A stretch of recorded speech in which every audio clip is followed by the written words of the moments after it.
Supreme Leader Snoke was seen in The Force Awakens to have distinctive facial scars. The origin of the Supreme Leader scars are currently an unknown, but we have a few theories on how he could have gotten them. First off, let's address that Snoke was not born disfigured. The reason we know Snoke was born without the scars is that in an interview, both Andy Serkis, the actor who plays Snoke, and J.J. Abrams said that Snoke was once a very handsome individual, and that due to his scars and possibly even other injuries we are not aware of yet, Snoke is very powerful but also very vulnerable. So how did Snoke receive his scars? Or maybe even more important though, who gave them to him? Well, I have a few different scenarios I see as possibilities. The first is that Luke could have given Snoke some of his injuries. The reason for this being is we know Snoke is extremely cautious when it concerns Luke, and views him both as the biggest threat to the First Order and Snoke himself as well. It could be Luke gave Snoke his scars because Snoke thought he could match him and chose to confront him outright rather than taking a more manipulative and indirect route in destroying the Jedi.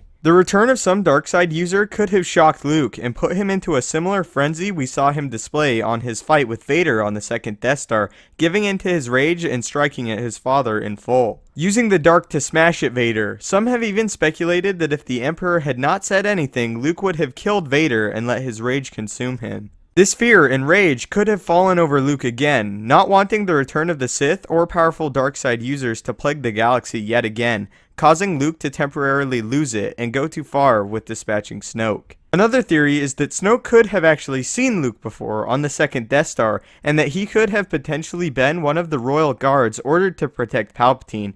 I would find this very interesting, and it would give us some connection between Luke and Snoke. It could be on the second Death Star is where Snoke received his injuries, attempting to escape the imminent destruction of the base, but was not quite as successful as others, and his ship was damaged, resulting in injuries we see on Snoke. I like the idea of Snoke being a royal guard because it's a good way to have Snoke have some backstory and was able to witness both the Emperor and Lord Vader directly, serving them and being privy to Imperial secrets that one day could have benefited Snoke to some degree and gave him more of a political advantage over others seeking control over the remnants of the Empire. And now, the last and most interesting of the theories is that either Vader or Palpatine gave the injuries to Snoke. I have the theory that Snoke has witnessed the strength of Vader firsthand and was possibly forced to fight Vader. What would make this interesting is if after being gravely injured, Snoke escapes, but instead of resenting Vader for his resulting injuries, he begins to admire the Sith and want to learn more about the dark side, gaining respect for the Sith and the Empire as a whole, which is why Snoke would tell Kylo that Vader had an exemplary life as a Sith Lord,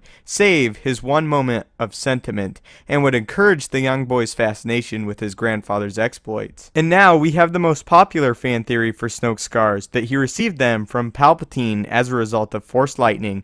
There are multiple scenarios a lot have posed to how the two may have met each other, and when pondering this, we have to remember Snoke learned the ways of the dark side from someone. One of the most popular fan theories for Snoke's origins, and this theory suggests Snoke could have trained Palpatine, and while I will not go into detail of the theory here, I find it to be very intriguing as well. Snoke has said that he has had many apprentices over many years and taught many in the ways of the Force. Another theory is that Palpatine trained Snoke, showing him the ways of the dark side in secret from Vader, hoping that one day he could surpass the power of Vader and take his place at the side of the Emperor. But that the Emperor was eventually disappointed with the progress of his secret apprentice and took his anger out on Snoke, injuring him and disfiguring him. Snoke's injuries, I believe, will give us a huge look into who he was before he became Supreme Leader of the First Order. I also believe it is important to tie Snoke's origins in with someone we as fans and audience members are familiar with, and not just make him some random individual that one day decided he wanted to rule the galaxy. The fact that Snoke is so vulnerable but powerful makes him extremely interesting and adds a unique dynamic to the character.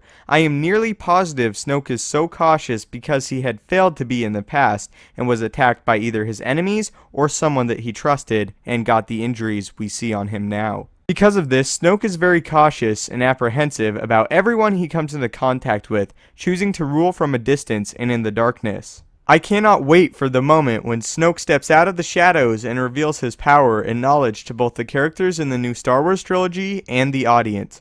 Go ahead and tell me what you guys think in the comment section down below, and any other theories you guys have about how Snoke could have gotten his scars. Thanks for watching the video. Don't forget to subscribe and follow me on Twitter for updates on the channel. We also have a Patreon if you'd like to help contribute to the channel and gain access to some special features. Click the annotations on screen to watch my previous video or a mystery video. Links for all are in the description down below. May the Force be with you and have a great day.